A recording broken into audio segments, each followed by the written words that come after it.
কি করছো এখন? এই তো মাংস মাংস কথা হচ্ছে। রুটিটা সেই বিকেলা করে তো মেয়েটাকে দেখতে গিয়েছিল, আর এখন এই মাংসটা কথা হচ্ছে 9টা বাজে।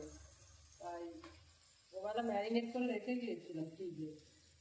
এবেলা করে রান্না করি, মেটেগুলো আলাদা দেবো। এতে ঘি, তেল, দারচিনি, এলাচ এইসব দিয়ে ঘি দিয়েছ? একটু ঘি দিয়ে তেলটা তো ঘি দিতে চাও না? ঘি, কাঁচা ঘিটা তোমার বাবার সবাই দিলে বড্ড ঘি ঘি গন্ধ ছাড়ে। এটা বলা কাঁচা কুচি, কাঁচা লঙ্কা কুচি, আদা রসুন পেঁয়াজ বাটা দিয়ে ম্যারিনেট করা হয়। ফ্রিজে রাখেছিল? হ্যাঁ, আর এখানে এখনো আছে খানিকটা আদা রসুন পেস্ট, জিরে বাটা, আদা বাটা সব একসঙ্গে করে দিই।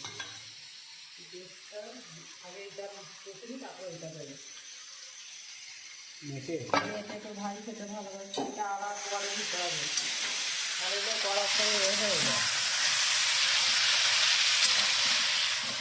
আজকে শুধু মানে আলু ছাড়া শুধু ড্রাই করবে।